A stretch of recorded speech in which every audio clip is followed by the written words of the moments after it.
মরণ আমায় ডাক দিয়েছে, যেতে হবে ভাই,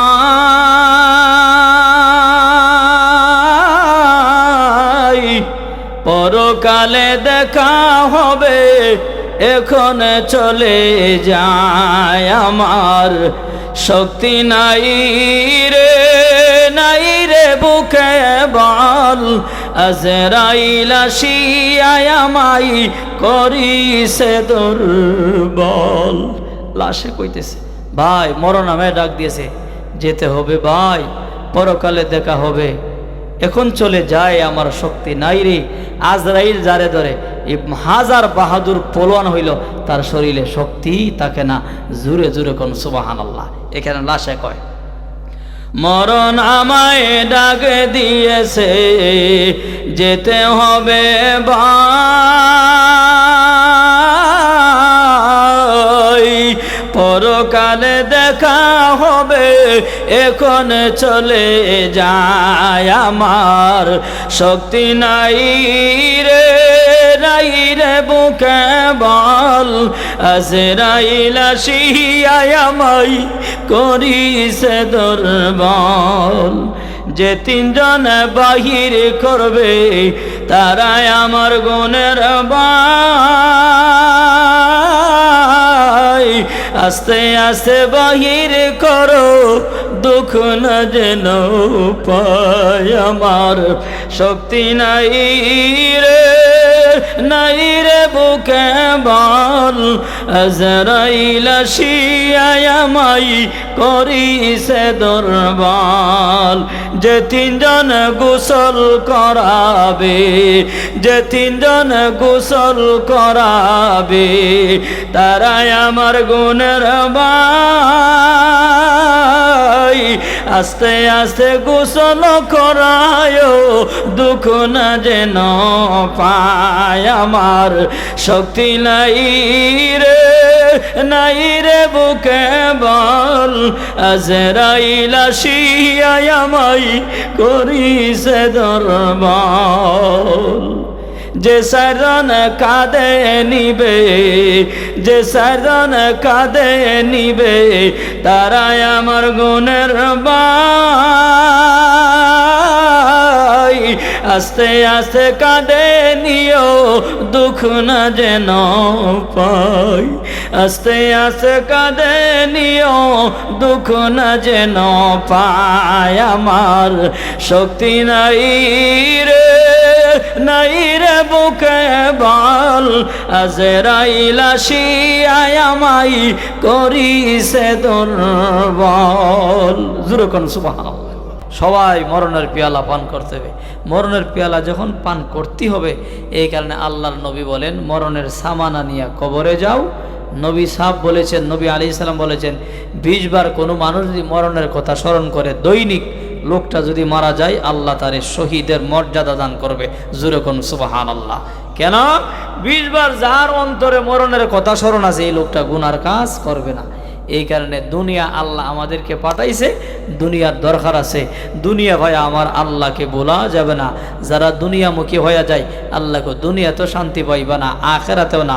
পৃথিবীর সমস্ত মানুষ যাইতে হবে এমন কোনো নাই। রাজা, বাদশাহ, চেয়ারম্যান, মেম্বার সব আমার দরবারে আসতে হবে। আল্লাহকে কুল্লু নফসিন যায়িকাতুল মাউত, প্রত্যেকটা প্রাণী মরণশীল, আমার কাছে আসতে হবে। সুম্মা ইলাইনা তুরজাউন, মরণ আছে, আমার কাছে আবার ফিরে যাইতে হবে। জিন্দা করব, আমার কাছে আবার দাঁড়াইতে হবে। সুতরাং পৃথিবীতে যা কিছু আছে সবাই একদিন ধ্বংস হয়ে যাবে, কিন্তু ধ্বংস হবে না একমাত্র আল্লাহ। জোরে জোরে কোন সুবহানাল্লাহ। আল্লাহ নিজে বলেন, কুল্লু মান আলাইহা ফান ওয়া ইয়াবকা ওয়াজহু রাব্বিকা যুল জালালি ওয়াল ইকরাম। জোরে জোরে কোন সুবহানাল্লাহ। আল্লাহ কো কুল্লু মান আলাইহা ফান ওয়া ইয়াবকা ওয়াজহু রাব্বিকা যুল জালালি ওয়াল ইকরাম। পৃথিবী যে যা দেখছো সব ধ্বংস, একমাত্র বাকি থাকবো আমি আল্লাহ। তাহলে মরণ লাগবে সবাই জানে। আল্লাহকে দুনিয়াটা মনে করছো আমি আল্লাহ পাঠাইছি, দুনিয়ামুখী হয় না আখেরাতমুখী হও, যেরকম সুবহানাল্লাহ। এক বাদশাহ ওটা দুনিয়ামুখী হয়ে গেছে, আল্লাহ তার এক বিরাট বড় রাজত্বের মালিক বানাইছে, আজরাইল দিয়ে বানাইছে তারে পরীক্ষা করার জন্য। আজরাইল যাও বাদশার দরবারে গিয়া দেখো বাদশাহ দুনিয়ামুখী না আখেরাতমুখী হয়ে গেছে। আজরাইল মানুষের স্বরূপ ধরে ফাটাইছে বাদশার দরবারে। এখন বাদশার গিয়ে আজরাইল, বাদশাহ আপনার সাথে কিছু কথা বলতে চাই। বলে তাই নাকি? বলে তোমার সাথে কথা বলার আমার সময় নাই। আজরাইল তারে ছাইরা দিছে। পরে একদিন বাদশাহ কয়, আমার রাজা রাজমহলের এমপি মন্ত্রী তোমরা শুনো, আমি বাদশাহ তোমাদেরকে জানাইয়া দিলাম আগামীকালকে সব জনগণে মাইকে এলান দিবা, আমি বাদশাহ নিজ হাতে আমার রাজমহলে অনুদান দিব, সবাই যেন আমার কাছ থেকে সরকারি অনুদান নিতে থাকে। সবাই শুনে কো আলহামদুলিল্লাহ, বাদশারে দেখাও যাবে, অনুদানও নিমু। সকলে গেছে, লাইন ধরছে, ভিড় জমে গেছে বাদশার গেইটের কাছে গিয়া অনুদান আনার জন্যে। কিন্তু দেখা যায় আরেকটা লোক সিরা পাড়া পোশাক পইরা বাদশার দরবারে হাজির। বাদশার দরবারে গেইটের কাছে গেছে, গিয়া যে দারোয়ান, দারোয়ান ডেকে, দারোয়ান তোর বাদশা কই রে? বাদশাহ তো রাজমহলে অনুদান দিতেছে, তোর বাদশা রেখো আমি ডাকতেছি।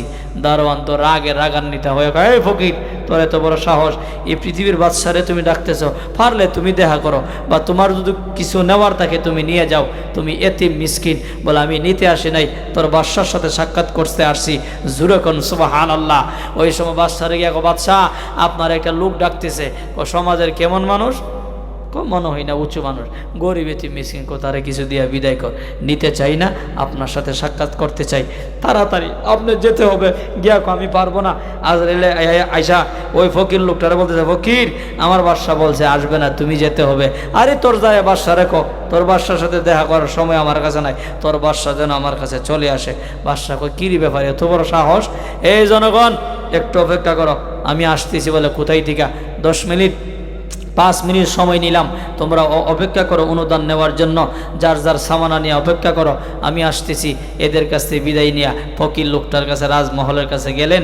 গেইদের কাছে যাই, ফকির তোর সাথে হিসাব হবে পরে, দরবার তোর সাথে পরে করব, আমি আমার মেহমানগুলিকে আগে বিদায় করি, আর তোমার কি দরকার তাড়াতাড়ি সেরে পেলো, আমার হাতে সময় নাই। ওই সময় ফকির লোকটাকে, বাদশা আপনার হাতে যেমন সময় নাই, আমার হাতেও সময় নাই। জুরে জুরে কোন সুবহানাল্লাহ। এখন বাদশা কয়, কিরে ভাই তোরে দেখা যায় এতিম মিসকিনের মতো লাগে, কিন্তু তোর কথার মধ্যে বোঝা যায় তুই না জানি কি প্রভাবশালী মানুষ। তোমার আসল পরিচয়টা কি আমাকে বলো। আমার আসল পরিচয় জানতে চাও? আসল পরিচয় হইল আমি হইলাম আনা মালাকুল মাউত আজরাইল। জুরকন সুবহানাল্লাহ। শুনছেন নি? তো সিরের কিতাবে লেখছে, আজরাইলের নামটা শোনার পরে বাদশা 2 থেকে 3 হাত লাফ দিয়া ফালদা পিছনে চলে গেছে। সুবহানাল্লাহ। আজরাইলের নাম শোনার পর আর আত্মার মধ্যে কলজার মধ্যে পানি থাকে। ওই সময় আজরাইল ওই বাদশাকে লক্ষ্য করে বলল, এরে বাদশা, আমি আজরাইলের নাম শোনার পরে 2 থেকে 3 হাত দূরে চলে গেল। তার কারণ বন্ধুর আমার কিতাবের মধ্যে লেখা হয়, ওই সময় আজরাইলের নাম শোনার পরে বাদশা চোখের পানি ছেড়ে দিয়া কান্দে আর কয়, এরে ভাই আজরাইল, মনে হয় আমারে নিতে আসছো, মনে হয় দুনিয়ার হায়াত শেষ। আমি কেন 2 থেকে 3 হাত দূরে চলে গেলাম? যেই মানুষটার সামনে আজরাইল হাজির হয়, ওই মানুষটা দুনিয়াতে থাকার অনুমতি নাই। ওই সময় বাদশা চোখের পানি ছেড়ে দিয়া কান্দে, আর আজরাইলকে ডেকে বলল, ভাই আজরাইল, এই মুহূর্তে আমার সামনে নাজিল হয়ে গেল, আমার সামনে কেন তুমি হাজির হইল? ও বন্ধু আমার, আজরাইল ডাক দিয়ে বলল, এরে বাদশা, আমি তোর দরবারে হাজির হয়ে গেছি, আমার আল্লাহ আমাকে পাঠাইছি, আমার আল্লাহ এই মুহূর্তে আমাকে জানাইয়া দিয়েছি, এরে আজরাইল যা, ফকিরের বেশে যা, মানুষের সুরত দইরা এই মুহূর্তে বাদশার দরবারে নাজিল হও। বাদশা তার রাজমহলের ভিতরে অনুদান বিতরণ করবি, তার জনগণকে অনুদান দিবি। ওই সময় তুমি যাইয়া রাজমহল থেকে নামাইয়া টাইনা হেসরাইয়া তার জান বের করে নিবা। আর আজরাইল রে, এই মুহূর্তে যাও, বাদশার দুনিয়াতে থাকার অনুমতি নাই, এই মুহূর্তে আমার আল্লাহ আমাকে পাঠাইয়া দিয়েছে। ও বন্ধু আমার, কিতাবের মধ্যে লেখা হয় ওই সময় বাদশা আজরাইলের নাম শোনার পরে চোখের পানি ছেড়ে দিয়া কান্দি, এমন ভাবে কান্না আরম্ভ করে দিল। আজরাইল কে বাদশা রে, আর কানলে কাজ হবে না, আমার আল্লাহ অনুমতি দিয়েছে এই মুহূর্তে যেন তোমারে আমি এই দুনিয়া সারা করি, এই মুহূর্তে যেন তোমার জান বের করে নেই। জোরে জোরে বলেন সুবহানাল্লাহ। ও বন্ধু আমার, ওই সময় বাদশা হাতের মধ্যে একটা চাবি নিয়া আজরাইলকে দেখে বলল, ভাই আজরাইল, ওই দেখো আমার হাতে ঝুলন্ত একটা চাবি, এটা কিসের চাবি বলো না। ওই সময় বাদশা দেখে বলল, এরে ভাই আজরাইল, আমার এই চাবিটা হলো রাজত্বের চাবি, এই চাবিটা নিয়া আমি চলে আসলাম তোমার দরবারে। আমার ওই চাবিটা হলো আমার রাজমহলের চাবি, এমপি মন্ত্রীর হাতে কারো হাতে দেওয়ার সময় নাই, আমি দিতে পারি না, তোমার ডাকে সারা দিয়া চলে আসলাম, এই মুহূর্তে অনুমতি দিবানি, ওই চাবিটা আমি আমার মহলে বুঝাইয়া দিয়াছি, অনুমতি দিবানি, পারমিশন দিবানি। ও বন্ধু, আজরাইল লিখে বলল, এর বাদশা খুদার কসম খায়া বলি, অনুমতি দেওয়ার মালিক আমি নই, আমার আল্লাহ চাইলে অনুমতি দিতে পারি, আমি কেমনে অনুমতি দিব, আমি কিভাবে তোমাকে অনুমতি দিব? আরে আমরা ওই তো মালিকের অনুমতি নিয়ে কাজ করি, আল্লাহ আগে আমাদেরকে জানাইয়া দিয়েছি, লা ইয়াসুনাল্লাহ মা আমারহুম ওয়া ইয়াফআলুনা মা ইউমারুন। ও বাদশা, তোমাকে জানাইয়া দিই, আমরা আল্লাহর অনুমতি ছাড়া, আমরা আল্লাহর অনুমতি ছাড়া, আল্লাহর পারমিশন ছাড়া কোনো কাজ করি না, আমার আল্লাহ তো অনুমতি দেই নাই তোমারে দ্বিতীয়বার সুযোগ দেওয়ার জন্য, এই সময়টা তো আমাকে দেই নাই। ওই সময় বাদশা হাতের মধ্যে চাবি নিয়া আজরাইলকে দেখব, ও ভাই আজরাইল, তোর হাতে ধরলাম, পায়ে ধরলাম, অনুমতি দে না, এই চাবিটা আমি দিয়ে আসি। আজরাইল বলল, অসম্ভব, অনুমতি দেওয়া যাবে না, অনুমতি দেওয়া সম্ভব না। এবার আজরাইলকে বাদশা লক্ষ্য করে বলল, এরে ভাই আজরাইল, আমি আমার ছেলে মেয়েদের কাছ থেকে বিদায় আনতে পারি নাই, যেই বেগমের সাথে জীবন কাটাইলাম 50 বছর, 70 বছর জিন্দিগি কাটাইলাম, ওই বেগমের কাছ থেকে বিদায় আনতে পারি নাই, আদরের কলিজার সন্তান সন্ততির কাছ থেকে কাহারো কাছ থেকে বিদায় আনতে পারি নাই, অনুমতি দিবানি, আমি বিদায় নিয়ে আসি। ওই সময় আজরাইল লিখে বলল, রে বাদশা, মাবুদের কসম খায়া বলি, আজরাইল যেই মানুষটার সামনে হাজির হয়, দুনিয়ার কারো কাছ থেকে বিদায় নিতে পারে না, বিদায় নেওয়া সম্ভব হয় না, আমার আল্লাহ বানায়া দিয়েছে এই মুহূর্তে তোমার জান কবজ করার জন্য, তোমাকে অনুমতি কেমনে দিব? ওই সময় বাদশা ডাক দিয়া বলল, এরে আজরাইল, বিশেষ সময় দিতে হবে না, আমার 5 মিনিট সময় দিয়ে দাও, আমি ওয়াদা করলাম, আমি ওই চাবি দিয়া আমি আমার সন্তান সন্ততির কাছ থেকে বিদায় নিয়া যাব আর চলে আসবো। ওই সময় আজরাইল দাইকা বলল, বাদশা রে, খোদার কসম খায়া বলি, 5 মিনিট কেন, 5টা সেকেন্ড সময় দাও, আমি আজরাইলের পক্ষে সম্ভব না। বন্ধু আমার, কিতাবের মধ্যে লেখা হয় ওই সময় বাদশা ফুকায়া ফুবায়া কান্না আরম্ভ করে দিল।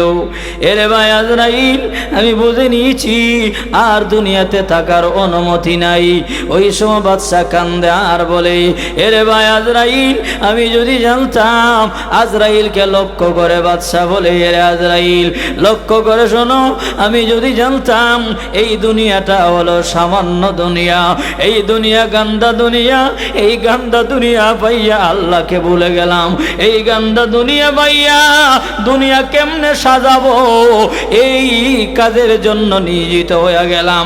এই চিন্তা কোনোদিন করলাম না, আমার মালিক যে আমারে বানাইছে, আমি কবরের কি সামান আনিলাম, আমি কি বাজার করলাম, কবরের কি সদাই করলাম, এই চিন্তা আমি করলাম না।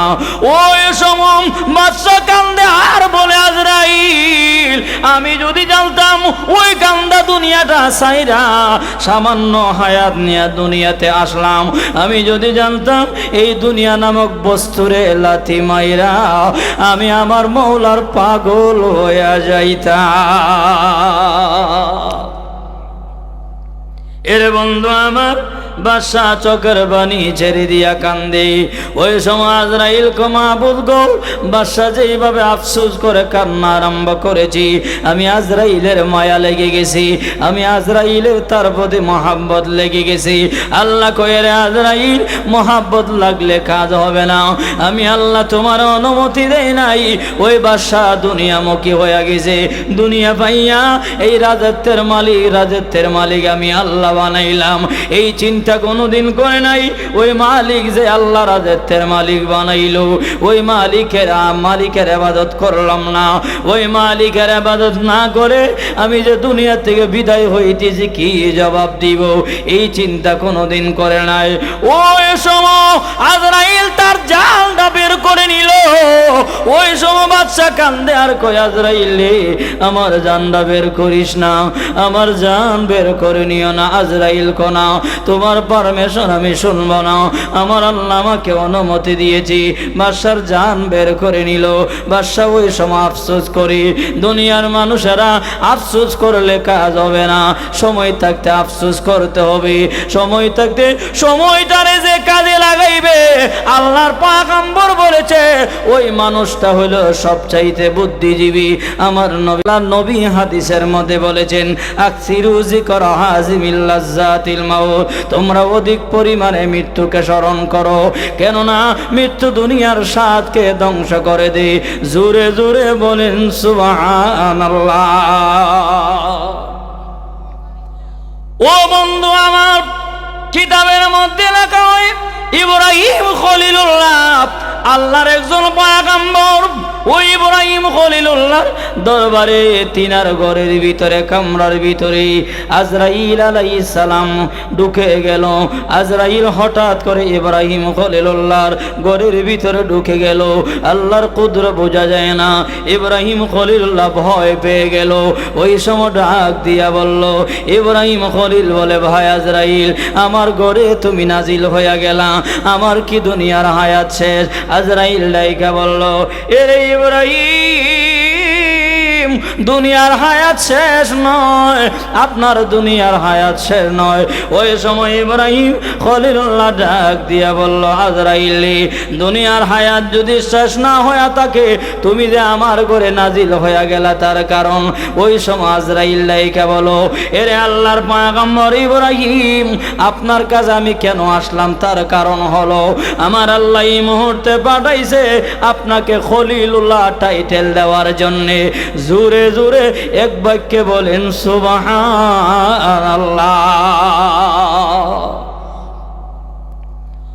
ও বন্ধু আমার, ইব্রাহিম খলিলুল্লাহকে বলল, ও ইব্রাহিম, আপনাকে খলিলুল্লাহ টাইটেল দেওয়ার জন্যে আমার আল্লাহ পাঠাইছে। জোরে কোন সুবহানাল্লাহ। আপনাকে দিয়েছে খলিলুল্লাহ, আর আমার নবীকে দিয়েছে হাবিবুল্লাহ। তাফসীরের কিতাবের মধ্যে লেখা হয়, খলিলুল্লাহর হাবিবুল্লাহ কিসকো কাতে, খলিলুল্লাহ হাবিবুল্লাহ ইহা কিসকো কাতে। ও বন্ধুরা, আমার খলিলুল্লাহ হইল ওই খলিল আল্লাহর জন্য সব করে দিতে পারে, আর হাবিবুল্লাহ শব্দের অর্থ হইল ওই হাবিব, ওই আল্লাহ আমার নবীর জন্য সব করতে পারে। জোরে কোন সুবহানাল্লাহ। আজরাইল আলাইহিস সালাম ইব্রাহিম নবীকে বলল, এরে ইব্রাহিম, এই মুহূর্তে তোমাকে খলিলুল্লাহ টাইটেল দিয়া চলে যায়। আজরাইল যখন চলে যায়, ইব্রাহিম খলিলুল্লাহ কয়, এরে ভাই আজরাইল, আজরাইল আমার খলিলুল্লাহ টাইটেল দিয়া চলে যাইবা, আমি ইব্রাহিম খলিলুল্লাহ তোমার সাথে দুইটা জিনিস জানতে চাই। বলে কি জিনিস জানতে চান? আপনি তো আমার সামনে আর আসবেন না। ইব্রাহিম পয়গম্বর বললে রে ভাই আজরাইল, আপনি তো আমার সামনে আর আসবেন না, তখনই আসবেন। কোন সময় আসবেন? যখন আপনি আমার জান কবজ করে নেবেন, ওই সময় আসবেন। আর আজকে যেহেতু সুবর্ণ সুযোগ পেয়েছি, এই মুহূর্তে জানতে চাই, আপনি তো ইমানদার, আপনি তো মানুষের জান কবজ করবেন। আবার মানুষের মধ্যে হইল দুই প্রকার, এক প্রকার হইল ইমানদার, আরেক প্রকার হইল বেঈমান কাফের। আপনি তো দুনো দলের জান কবজ করে নিবা। আজরাইল বলল হ্যাঁ। ওই সময় ইব্রাহিম খলিল বলল, ও আজরাইল, বেঈমান কাফের জান যখন কবজ করে নিবা, তোমার আকৃতি কিরকম হবে, তোমার দেহ বডি সাইজ কিরকম হবে, এই সাইজটা বডির আমি দেখবার চাই। ওই সময় আজরাইল আলাইহিস সালাম ডাইকা বলল, রে ইব্রাহিম, এই সাইজ দেখে তুমি সহ্য করতে পারবা না, আমি এই রূপটা দেখে সহ্য করতে পারবেন না, আপনি বরদাস্ত করতে পারবেন না। ইব্রাহিম খলিলুল্লাহ কয়, ও ভাই আজরাইল, সহ্য করতে পারি আর না পারি, কমসে কম মরবার আগে তোমার রূপটা একটু দেখা দিই। বেঈমান কাফের জান কেমনে কবজ করবা? কিতাবের মধ্যে লেখা হয়। আজরাইল বলে, রে ইব্রাহিম, এই মুহূর্তে চক্ষু বন্ধ করে না। কিতাবে লেখা হয় ইব্রাহিম খলিলুল্লাহ চক্ষু বন্ধ করে নিয়েছে, ওই দিক দিয়ে আজরাইলের রূপ পরিবর্তন হয়ে গেছে। ওই সময় আজরাইল কয়, ও ইব্রাহিম, আমি বেঈমান কাফেরের জান কেমনে কবজ করব, কিভাবে কবজ করব, কি আকৃতিতে কবজ করে নিব, দেখে নাও। আজরাইলের রূপটা পরিবর্তন হয়ে গেছে।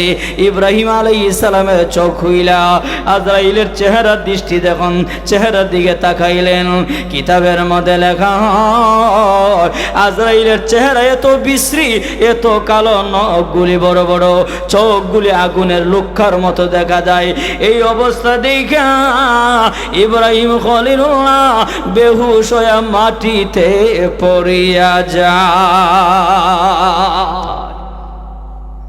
মাটিতে পড়ে গেছে, মাটিতে, সুবহানাল্লাহ, মাটিতে পড়ে গেল।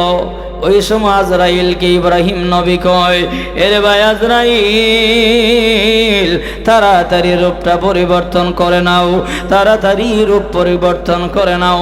আজরাইল রূপটা পরিবর্তন করে নিল। এবার ইব্রাহিম খলিলুল্লাহ কয়, ওই সময় ইব্রাহিম খলিলুল্লাহ বলল, এরে আজরাইল, ইমানদার আল্লাহ ওয়ালার জান যখন কবজ করে নিবা, ওই সময় তোমার আকৃতি কিরকম হবে, ওই আকৃতিটা একবার দেখবার চাই। আল্লাহর কুদরত বোঝা যায় না। ওই সময় ইব্রাহিম খলিলুল্লাহ বলল, আজরাইল বললে, রে ইব্রাহিম, আবার চক্ষু বন্ধ করে নাও। কিতাবের মধ্যে লেখা হয় আবার চক্ষু বন্ধ করে নিল। আজরাইলের রূপ যখন পরিবর্তন হয়ে যায়, এরে ইব্রাহিম, দেখো না, আমি আবার দ্বিতীয়বার রূপ পরিবর্তন করে নিলাম। ইব্রাহিম খলিলুল্লাহ দ্বিতীয়বার আজরাইলের চেহারা দিকে তাকাইয়া মুস্কি হাসি দিয়েছে। জোরে জোরে কোন সুবহানাল্লাহ।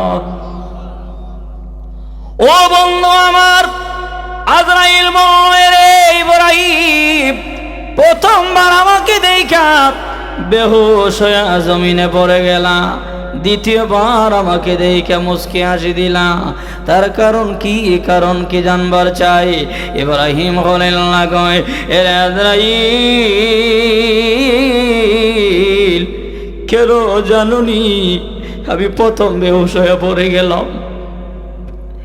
এর কারণ হলো, বেঈমান কাফেরের জান যখন কবজ করে নিবা, তোমার আকৃতি কিরকম হবে দেখে আমি বেহুশ হয়ে পড়ে গেলাম। এত বিশ্রী, এত কুশ্রী আকৃতি তোমার। আর দ্বিতীয়বার যে আপনি দ্বিতীয়বার রূপ পরিবর্তন করার পরে আপনি যে মুস্কি হাসি দিলেন, তার কারণ ইব্রাহিম খলিলুল্লাহ কই, দ্বিতীয়বার রূপ দেখি যে তোমার নুরানি চেহারা, আমি দোয়া করে গেলাম, আদম সন্তানের জান যখন কবজ করে নিবা, তোমার আকৃতি যেমন এমন হয়, যেইভাবে দ্বিতীয়বার আমাকে দেখাইলা। জোরে জোরে বলেন সুবহানাল্লাহ। ও বন্ধুরা আমার, এই কারণে ইমানরে সাজাও, ইমান সাজাও, ইমান সাজাও, মরণের সামানা নিয়ে কবরে যাও। মরণের সামানা হইল 5 ওয়াক্ত নামাজ। নামাজ না পড়িয়া যদি সারাদিন দোয়া করো, এই দোয়া মাহবুদের দরবারে কবুল হবে না। এই কারণে সর্বপ্রথম হলো আল্লাহ বলেন আমাকে পাওয়ার মাধ্যম হলো 5 ওয়াক্ত নামাজ। ও দুনিয়ার বান্দা বান্দিরা, 5 ওয়াক্ত নামাজের বন্ধু বানাও, আমি আল্লাহ তোমাদের বন্ধু হয়ে যাব। ও দুনিয়া মানুষ, বেঈমান কাফের জান যখন কবজ করবে আর আত্মারা যখন নাপাক হবে, আজরাইল সমস্ত মানুষের জান কবজ করে নিবে। আত্মারা যদি নাপাক হয়, কিতাবের মধ্যে লেখা হয়, ইমাম গাজ্জালী রহমাতুল্লাহ আলাইহি তিনার কিতাবের মধ্যে লেখেন, এর দুনিয়ার মানুষেরা, ও দুনিয়ার মানুষেরা, আত্মারা যদি নাপাক হয়, নাপাক হয়, ওই নাপাক আত্মারা আজরাইল বের করতে চায়, ওই আত্মারা বের হইতে চায় না, ওই আত্মারা যাইতে চায় না, কারণ সে তো জাহান্নামে যাবে। ওই আত্মারা দৌড়াইতে দৌড়াইতে থাকে।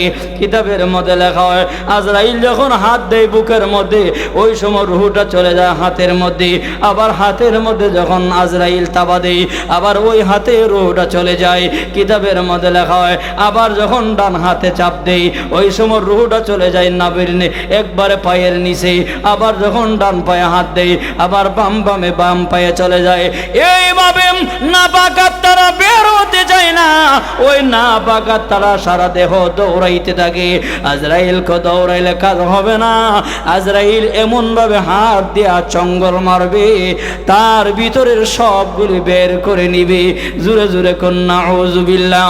আল্লাহ বলে দুনিয়ার মানুষেরা আর আত্মারা যদি নাপাক হয়, আত্মা যদি না পাক হয়, ওই না পাক আত্মারা নিয়ে যখন আসমানে যায়, আসমানের ফেরেশতারা কয় এরে আজরাইল, কোন নাফরমানের আত্মারা নিয়ে আসছো, এত দুর্গন্ধ, এত পাপিষ্ট কে রে, এমন গুনাহ করে করে দুনিয়া থেকে বিদায় হইয়া আবার আসমানে তার রূহটা নিয়ে আসলা, তাড়াতাড়ি তার রূহটা ছেড়ে দাও। ওই সময় আজরাইল ফেরেশতারা বলবে তাড়াতাড়ি যা, ওই নাপাক আত্মারে নিয়া সিজ্জিন নাপাক আত্মারে নিয়া সিজ্জিন নামক জায়গাতে ঢুকাইয়া দাও। আত্মা যদি পাক হয়, ইল্লিং নামক জায়গাতে ঢুকাইয়া দাও। এরে বন্ধু আমার, এই কারণে আত্মা হবে না পাক। কোন আত্মা না পাক? যে আত্মারা নামাজ পড়ে না, রোজা রাখে না, বেনামাজি হইয়া বাজারে ঘোরায়, দেশে বিদেশে ঘোরায়, ওই আত্মারা হইল না পাক। আল্লাহর নবী বলেন এরে দুনিয়ার মানুষেরা একটা দোয়া নবী শিক্ষা দিয়েছে আল্লাহকে পাওয়ার জন্য। কবরের ভিতরে রাখার পরে আপনি আমার প্রশ্ন করবে মার রাব্বুকা ও মা দীনুকা ও মান হাযার রাজুল। আপনাকে আমাকে 3টা প্রশ্ন করা হবে, তোমার রবকে, তোমার দিনকে, তোমার নবীকে। যদি আপনি নামাজ পড়ে থাকেন, আপনি যদি খাঁটি নামাজি হন, তাফসীরের কিতাবের মধ্যে লেখা হয় প্রত্যেকটা নামাজের মধ্যে প্রত্যেক রাকাতে আল্লাহ 11 বার, প্রত্যেক রাকাতে আমার আল্লাহর রবের শিক্ষা দিয়েছে আল্লাহু আকবার, সামি আল্লাহু লিমান হামিদা, সুবহান রাব্বিয়াল আযীম, সুবহান রাব্বিয়াল আলা। প্রত্যেক রাকাতে 11 বার আল্লাহ রবের শিক্ষা দিয়েছে। আল্লাহকে মানুষ নামাজ পড়ে পড়ে যখন কবরে আসবা, কবরে আসতে দেরি হবে, কবরের ভিতর থেকে অটোমেটিক জবাব আসবে রব্বি আল্লাহ, আমার রব হইল আল্লাহ, আমার দিন হলো আলা দীনিয়াল ইসলাম, আমার দিন হলো ইসলাম, তিনি হলো আমার নবী মুহাম্মাদুর রাসূলুল্লাহ সাল্লাল্লাহু আলাইহি ওয়াসাল্লাম। আর নাপাক আত্মা যখন নাফরমানকে জিজ্ঞাসা করা হবে বলুন আমার রব্বুকা, সে বলবে হা লা আদরি, আমি পারি না, আমি জানি না। জোরে কর নাউযুবিল্লাহ। ওই সময় তার এমন ভাবে কবরে রাইখা চাপ দিবে, কিতাবের মধ্যে লেখা হয় 2 পাশের মাটি হাড্ডিগুলি ভেঙে চুরমার করে দিবে রে ভাই। এই কারণে বন্ধু আত্মারে পাক বানায়া কবরে যে যাবে সে হবে আরামওয়ালা, সে হবে আল্লাহর বন্ধু, সে হবে আল্লাহর প্রিয় বান্দা। জোরে কোন সুবহানাল্লাহ। একটু চিন্তা করে দেখেন না, এই পেরিসরের কত মানুষ দুনিয়াতে ছিল, গত বছর ছিল, এই বছর না, আগামী বছর আবার নাও থাকতে পারে, আগামীকাল নাও থাকতে পারে। এই চিন্তা মানুষ করে নাও না, কোন দিন জানি বিদায় হয়ে যায়, কোন দিন জানি বিদায় হয়ে যায়, মাইকে এলান হয় মসজিদে মুখ আব্দুর রহমান নাই, এ মুখ দুনিয়াতে নাই। আমার নবী বলেন ওই সময়টা আসার আগে আগে কবরের সামানা জোগাড় করো। কবরের সামানা নিয়ে যদি কবরে আসতে পারো ও উম্মতের দল, কবরে রাখতে দেরি হবে, কবর শান্তি আরামের ঘর হইতে দেরি হবে না। আহা, শেষ বিদায় সকলের হইতে হবে। শেষ বিদায় সকলে সাদা কাপড় পইরা হাড়ির মধ্যে ঘুমাইয়া যাইতে হবে। ওই সময় দেখা যায় তফসিরের কিতাবে লেখেন লাস্টারে আমরা দোয়াই কত কিছু রাস্তার জমিনে রাইখা আমরা কইরা হাইরি তাড়াতাড়ি দাফন কর। আমরা যে এগুলো বলতেছি লাশে শুনে দেখতেছে আমরা কি করতেছি না করতেছি। কিতাবে লেখেন হ্যাঁ লাশটা বলতে আছে ভাই আমারে আজরাইল ধরছে, আমি দুর্বল হয়ে গেছি, সুতরাং তোমরা আমার পিছনে পিছনে আসো। তোমরা মনে করতেছে আমার সাদা কাপড় পরাইছে, আমারা পরাইছে আমাকে, তোমরা একদিন এ সাদা কাপড় পইরা অবুঝ হইয়া কবরের ভিতরে আসতে হবে। আমি যেভাবে আজকে সাদা কাপড়ে প্যাকেটিং হয়ে আসছি, হ্যাঁ চারজনে দইরা কাঁধে নিয়ে আমাকে যাইতেছে, এমন আমার যেমন হয়েছে তোমরারও হবে। সুতরাং আমি মরছি, হ্যাঁ তোমরা কবরের সামানা নিয়ে কবরে আসো। জোরে কোন সুবহানাল্লাহ। লাশটা কি কয়? লাশটা যায় আর আমাদেরকে আমাকে নসিহত করে আর বলতেছে মরণ আমায় ডাক দিয়েছে, যেতে হবে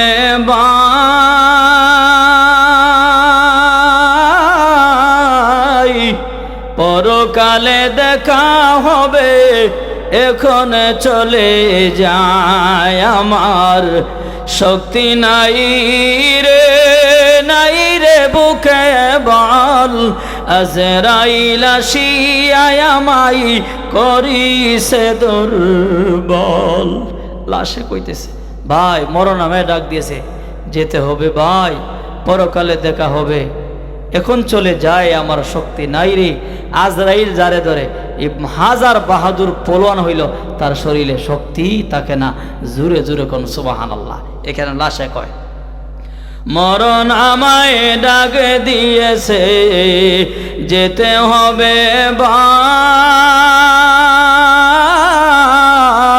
ভাই, পরকালে দেখা হবে, এখন চলে যায় আমার শক্তি নাই রে, নাই রে বুকে বল, আজরাইল আসিয়া আমায় করিছে দুর্বল। যে তিনজন বাহির করবে তারাই আমার গুণের ভাই, আস্তে আস্তে বাহির করো, দুঃখ না যেন পায় আমার শক্তি নাই রে, নাই রে বুকে বল, আজরাইল আসিয়া আমায় করিছে দুর্বল। যে তিনজন গোসল করাবে, যে তিনজন গোসল করাবে তারাই আমার গুণের ভাই, আস্তে আস্তে গোসল করায়, দুঃখ না যেন পায় আমার শক্তি নাই রে, নাই রে বুকে বল, আজরাইল আসিয়া আমায় করিছে দুর্বল। যে সারন কাঁদে নিবে, যে সারন কাঁদে নিবে তারাই আমার গুণের ভাই, আস্তে আস্তে কাঁদে নিও, দুঃখ না যেন পাই, আস্তে আস্তে কাঁদে নিও, দুঃখ না যেন পায় আমার শক্তি নাই রে, নাই রে বুকে বল, আজরাইল আসিয়া আমায় করিছে দুর্বল। জোরে কোন সুবহানাল্লাহ। আজরাইল আসলে কার শরীরে শক্তি থাকে? থাকে না। তো ইমানদার আল্লাহওয়ালা যারা হবে তারা আজরাইলে ভয় পায় না, সবসময় মরণের জন্য প্রস্তুত। হ্যাঁ, মূসা আলাইহিস সালামের কাছে আজরাইল গেছে, ইয়াকো আজরাইল তোমার বিল নাই, আজরাইল গিয়া মুসা আপনার বিল নাই, সময় শেষ, তাড়াতাড়ি আমার লগে যাইতে হবে। আজ মুসা আলাইহিস সালাম এমনভাবে আজরাইলে সোর দিছে, তফসিরের কিতাবে বলে এক সোর দিয়ে চোখ কানা করে লিছে। পারবেন নি আপনারা? একটা চোর দিছে, চোখ কানা করে চোখ বের করে লিছে। আজরাইল চোখ লইয়া বললা, কার কাছে আমার হরাইছে? যে বেটার কাছে গিয়ে মরণের কথা কইছে, এমন চোর দিছে চোখ একটা বাইর করে লিছে। সুবহানাল্লাহ বলে। আমার কি করছে? 1 লক্ষ বা 2 লক্ষ, 1,02,24,000 নবী, সবচাইতে রাগী নবী ছিল হযরতে মূসা আলাইহিস সালাম। কিতাবের মধ্যে লিখছে মূসা হবে রাগ করলে সুই যেমন সোজা, মূসা নবীর মাথার চুলগুলি এইভাবে সোজা হয়ে যেত। সুবহানাল্লাহ বলে। ও সময় আজরাইল, ও মাবুদ, আরে কার দরবারে আমারে পাঠাইলেন? আল্লাহ গো, কার দরবারে আমারে পাঠাইলা? আমি মূসা নবীরে যাইয়া বলেছি তোমার সময় শেষ। এমন ভাবে আমি আজরাইলের তাবা দিয়েছে, চোর দিয়েছে, চোখ কানা কইরা ফলাইছি। সুবহানাল্লাহ। ও মাবুদ, কেমন মানুষের কাছে আমারে পাঠাইলা? আল্লাহ কই, এরে আজরাইল, আমার মূসা নবীর সাথে তুমি বেয়াদবি করছো। মাবুদ গো, আমি বেয়াদবি করি নাই। তাহলে আমার মূসা কি তোমার এমনি চর মারছে? কোন আমি যাই বলছি মূসা তোমার বিল নাই, এই মুহূর্তে আমার সাথে তাড়াতাড়ি লও, দুনিয়ার হায়াত শেষ। এমনি রাগ করে আমারে চর মারছে। ওই সময় আল্লাহ জানাইয়া দিয়েছে, এরে আজরাইল, এই মুহূর্তে আমার মূসা পয়গম্বরের কাছে যাইয়া বলবে, রে মূসা, আমার আল্লাহ বলেছে দুনিয়াতে থাকবার চাও, চাইলে আমার আল্লাহ কিছুদিনের জন্য হায়াত বাড়াইয়া দিবি, আর যদি না থাকতে চাও এই মুহূর্তে আল্লাহর পারমিশন, আমার সাথে চলে যেতে হবে। ওই সময় মূসা নবী বর্মান, আজরাইল, আমারে যে তুমি নিতে আসছো, আমার 10 বছর পরে নিলামি, আবার কি আমাকে নিতে আসবা? আজরাইল কো, হ্যাঁ নিতে আসবো। 10 বছর হায়াত বাড়াইয়া দিলে আবার 10 বছর পরে আপনাকে নিতে আসবো। ওই সময় আজরাইল ডেকে বলল, আজরাইলকে মূসা পয়গম্বর বলল, এরে ভাই আজরাইল, এখনো যেতে হবে, 10 বছর পরেও যেতে হবে। তাহলে আমি আর দুনিয়াতে থাকতে চাই না। এই দুনিয়াটা হলো গান্দা দুনিয়া, এই গান্দা দুনিয়াতে থাকতে চায় না। মূসা নবী আজরাইল রে, দুনিয়া যেহেতু ছাড়তে হবে, এই মুহূর্তে আমার জান বের করে নাও। জোরে জোরে বলেন সুবহানাল্লাহ। আল্লাহ বলে, এর মানুষ, এই কারণে গুনাহ নিয়ে কবরে যাইও না। গুনাহ নিয়ে যদি কবরে যাও, আল্লাহ বলে, দুনিয়ার মানুষেরা তুমি মনে মনে চিন্তা করতেছো আমি দুনিয়াতে কত নাফরমানি করলাম, সুদ খাইলাম, বেবিচারি করলাম, গুনাহ করলাম, আমার গুনার খবর কেউ জানে না। আল্লাহ কই, না না, আমি আল্লাহ 2টা ফেরেশতা রাইখা দিয়েছি, মানুষ কোন আমল করো না করো, আমি আল্লাহ 2টা বস্ত্র তোমার কান্দি দিয়া দিলাম, কিরামান কাতিবিনা ইয়ালামুনা মা তাফআলুন। আল্লাহ বলে, রে মানুষ, কিরামান কাতিবিন 2জন ফেরেশতা দিয়েছি, ভালো কর্ম করলে ভালো কর্মের ফল লিখবি, আর খারাপ কর্ম যদি করো ডাবাম কান্দের ফেরেশতা লিপিবদ্ধ করবে, ফেরেশতারা নিয়ে আল্লাহর দরবারে হাজির করবে। আল্লাহ গো, ফেরেশতার মুখ মানুষটা দুনিয়া থেকে বিদায় হইয়া তুমি মাবুদের দরবারে আসছে, আল্লাহ তার দুনিয়ার আমল নামায় এই নাফরমানি করেছে। আল্লাহ ফেরেশতার একটা মানুষ সেরাইকা, আল্লাহ কেন্দুয়া নেত্রগুনার একটা মানুষ সেরাইকা বলবে, এরে আব্দুর রহিমা, এই গুনাহ তুমি করছো নি? আল্লাহ নাউজুবিল্লাহ, আমি তো এই গুনাহ করি নাই, আরে এইগুলা তো আমার ফেরেশতা লেখছে। ওই সময় নাফরমান বান্দা বলবে, আল্লাহ আপনার ফেরেশতারা যা লিখেছে সব মিথ্যা লিখেছে। জোরে কর নাউজুবিল্লাহ। ওই সময় আমার আল্লাহ বলবেন, এরে নাফরমান, আমি আল্লাহ ফেরেশতাদেরকে মিথ্যা লেখার জন্য পৃথিবীতে বানাই নাই, আমি আল্লাহ 2টা ফেরেশতা পাঠাইছি, ভালো কর্ম করলে ভালো কর্মের ফল পাইবা। জোরে জোরে বলেন সুবহানাল্লাহ। কিরামান কাতিবিনা ইয়ালামুনা মা তাফআলুন। জোরে কোন সুবহানাল্লাহ। আল্লাহকে কিরামান কাতিবিন পাঠাইছি। আল্লাহ সব মিথ্যা লাগছে। আল্লাহ তাই নাকি? বলে হ্যাঁ। তো মিথ্যা যদি লেখা দেখুন ফিরিস্তাও মিথ্যা লিখছে, কেমন না ফরমা চিন্তা করে। এবার আল্লাহ কইবা যা ঠিক আছে, ফিরিস্তা মিথ্যা লিখছে, কিছু সময়ের জন্য আমি আল্লাহ বন্ধ রাখলাম। এখন আল্লাহ তার মুখ রে তালা মাইরা বন্ধ কইরা আল্লাহ এখন তার হাত রে জিগাইব। সূরা ইয়াসিনের মধ্যে আছে, اليوم نختم على أفواههم وتكلمنا أيديهم وتشهد أرجلهم بما كانوا يكسبون। জোরে কোন সুবহানাল্লাহ। আল্লাহ তার হাতরে তালা মাইরা আল্লাহ তার মুখরে বন্ধ করে ফেলবে, তালা মারবে, মাইরা বলবে হাত রে তুই বলস না আমার এই বন্দা বলেছি, এই মুহূর্তে আমার ফিরিস্তারা মিথ্যা লেগেছে, তুমি কি বলো? ওই সময় হাতের জবান খুলে দিবে, হাত বলবে আল্লাহ এমন আব্দুর রহমান কি করেছে জানেননি? আমি হাত দিয়ে অমুকের ডাব চুরি করছি, এমুকের গাছ থেকে আম চুরি করেছি, এমুকের টাকা চুরি করছে। আল্লাহ কই হাতে তুমি বন্ধ করো। হাত বলবে মাবুদ গো সুবর্ণ সুযোগ দিয়েছে, আমি কথা বলতে চাই। ওই সময় হাতকে আল্লাহ বন্ধ করে ফেলবে। পা বলবে আল্লাহ গো আমি পা দিয়ে হাইটা সিনেমা দেখতে গেল, অমুকের বাড়িতে অমুক জিনিস চুরি করতে গেছে। আল্লাহ বলবে রে বান্দা আমার ফিরিস্তারা মিথ্যা বললো, এখন তোর হাত সাক্ষী দিল, তোর পায়ে সাক্ষী দিল। ওই সময় বান্দা বলবে আল্লাহ আমি কি জানছিলাম এত মায়া করে মহাব্বত করে দামি দামি সাবান দিয়া এই শরীরটারে দৌত করছিলাম, হাতে যেন ময়লা না লাগে, এ হাত থেকে ময়লা দূর করেছিলাম। আজকে এই হাতে আমার বিরুদ্ধে সাক্ষী দিল, এই পা সাক্ষী দিয়া দিল। ও দুনিয়ার মানুষ, আল্লাহ বলে আরে দুনিয়ার মানুষ ওই দিন কঠিন কিয়ামতের ময়দানে তোর হাত তোর আপন হবে না, তোর পা তোর আপন হবে না, একমাত্র আপন হইলে আপন হইম আমি বন্ধু, আমি আল্লাহ আর আমার নবী। জোরে জোরে বলেন সুবহানাল্লাহ। এই কারণে কয়েকটা আমল শিক্ষা দিয়া যায়।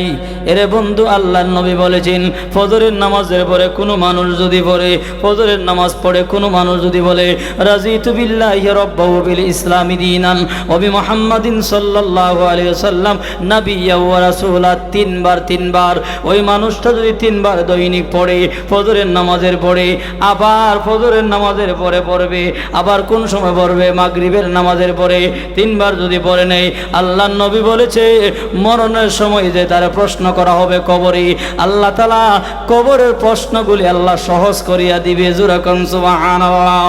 ও মানুষ এই কারণে যে যেখানে থাকো 5 ওয়াক্ত নামাজটা সুন্দরভাবে আদায় করো। আল্লাহর নবী বলেন 5 ওয়াক্ত নামাজ যেই বান্দা বান্দি পড়বে তার ঘরের ভিতরে বরকত দিয়া দিবে। আল্লাহ কই 5 ওয়াক্ত নামাজের বিনিময়ে আমি আল্লাহ তার রিজিকের অভাব হটাইয়া দিব, দূর করে দিব। কঠিন কিয়ামতের ময়দানে 5 ওয়াক্ত নামাজের বিনিময়ে তার আমলনামা ডান হাতে আসবে, আমলনামা ডান হাতে। তাফসীরের কিতাবে লেখা হয় আমল যখন ডান হাতে আসবে ওই লোকটা হবে জান্নাতি, আর আমল যদি বাম হাতে আসে আমলনামা সে হবে জাহান্নামী। কিন্তু 5 ওয়াক্ত নামাজ পড়ার কারণে আমলনামা আসবে আমলনামা আসবে দুনিয়ার মানুষেরা ডান হাতে। জুরে কোন সুবহানাল্লাহ। ও বন্ধু যে বান্দা 5 ওয়াক্ত নামাজ পড়বে ফুলসিরাতের ব্রিজ 30,000 বছরের রাস্তা, নামাজ পড়নেওয়ালা ব্যক্তি চক্ষু বন্ধ করবে আর খুলবে, দেখবে 30,000 বছরের রাস্তা পার হয়ে গেছে। জোরে কোন সুবহানাল্লাহ। আল্লাহ নবী বলেন দুনিয়ার মানুষেরা কবর আযাব আল্লাহ মাফ করে দিবে। সুবহানাল্লাহ। লা ইলাহা জোরে লা ইলাহা ইল্লাল্লাহ, জোরে লা ইল্লাল্লাহ, জোরে লা ইলাহা। গুনার সাগরে ডোবা নেকি হইতে দূর, তব মনে আশা করি তোমার নাম গাফুর। সকলে পড়ি সাল্লাল্লাহু আলা সাইয়্যিদিনা ওয়া মাওলানা মুহাম্মাদ ওয়া আলা আলিহি ওয়া সাহাবিহি ওয়া সাল্লাম। 5 ওয়াক্ত নামাজ পড়বেন তো ইনশাআল্লাহ? হ্যাঁ, মনে থাকবো নি না ভুলে লইবা? যে যেখানে থাকেন কমসে কম 5 ওয়াক্ত নামাজ পড়েন। এই 5 ওয়াক্ত নামাজ যে ঘরে পড়বে, আল্লাহ বলেন এই ঘরের ভিতরে রিজিকের অভাব আমি আল্লাহ দূর করে আমি আল্লাহর পক্ষ থেকে রিজিক পাঠিয়ে দিব। যেরকম সুবহানাল্লাহ। আর 5 ওয়াক্ত নামাজ পড়বেন। 5 ওয়াক্ত নামাজের পরে কোনো মানুষ যদি 5 ওয়াক্ত নামাজের পরে আসসালামু আলাইকুম রহমতুল্লাহ, আসসালামু আলাইকুম রহমতুল্লাহ সালাম ফিরাইয়া আল্লাহু আকবার একবার, নবী সুন্নত 3 বার হলো আস্তাগফিরুল্লাহ, এরপরে আয়াতুল কুরসি আল্লাহু লা ইলাহা ইল্লা হুয়াল হাইয়ুল কাইয়্যুম লা তাখুযুহু সিনাতুন ওয়ালা নাওম, এই আয়াতখানা যদি কোনো মানুষ পড়ে, ওই মানুষটা ফয়রা যদি হে মরব আর আল্লাহ নবী বলে সে জান্নাতে যাইতো। যেরকম সুবহানাল্লাহ। সূরা তাওবার শেষ আয়াত লাকাদ জাআকুম রাসূলুম মিন আনফুসিকুম আজিজুন আলাইহি মা আনিতুম হারিস, এই আয়াত যদি কোনো মানুষ 5 ওয়াক্ত ফরজ নামাজের পরে নবী বলেন একজনের সাথে আরেকজনের যেভাবে দুনিয়াতে মুসাফা করে এইভাবে মুসাফা কইরা আমি নবী নিজ জিম্মায় তারা বেহেশতে পৌঁছাইয়া দিব। যেরকম সুবহানাল্লাহ। এরপরে আসেন সুবহানাল্লাহ 33 বার, আলহামদুলিল্লাহ 33 বার, আল্লাহু আকবার 34 বার। এই তিনটা মিল্লা হইল মিয়াতুন 100 বার। এটাকে বলা হয় তসবিহে ফাতিমি। যে পর্ব নবী বলেছে সমুদ্রের ফেনা পরিমাণ গুনাহ করলেও আল্লাহ মাফ করে দিবে। আর যেরকম সুবহানাল্লাহ। যদি কোনো মানুষ দৈনিক 100 বার দুরূদ শরীফ পড়ে, আল্লাহর নবী বলেন হে মরবার আগে আমি নবী তার চেহারা আমার চেহারা না দেখায় তার মরণ দিব না। এখন যদি উনি হুজুর ঠিক আছে আপনার সব কথা ঠিক আছে, নামাজ রোজা বাদ দিয়া ইয়া আমলগুলি কর্ম কাজ হইব নি? হ্যাঁ, নামাজ রোজা ওই যে ফাগরি বান্ধা নামাজ হছিল ইন্ডিয়ার বর্ডার দেখায়া এই অবস্থায় হই। এখানে নামাজটা কমসে কম জানেন না আপনি, ইমাম সাহেবের কাছ থেকে যাই না নেন কোন সময় তাশাহুদ পড়তে হয়, কোন সময় তাকবীরে তাহরিমা বানতে হয়। 40 দিন যদি তাকবীরে উলার সাথে নামাজ পড়ে আল্লাহ তার জীবনের সমস্ত গুনাহ আল্লাহ মাফ করে দেয়। নামাজ হইল আসল, নামাজ নাই আপনার জিন্দিগির কোনো দাম নাই। এই কারণে 5 ওয়াক্ত নামাজ আল্লাহ আমাকে আপনাদেরকে আমল করার তৌফিক দান করে। সকলেই বলে আমিন। আপনার নামাজ পড়ছেন, এখন আমি নামাজি, এখন গিয়া দেখেন বাড়িতে আপনার স্ত্রী নামাজ পড়ছে না, আপনি গিয়া বলবেন নামাজ পড়ুক আর না পড়ুক কিন্তু আল্লাহ আপনার আমল নামায় সওয়াব দিবে, কিন্তু আপনাকে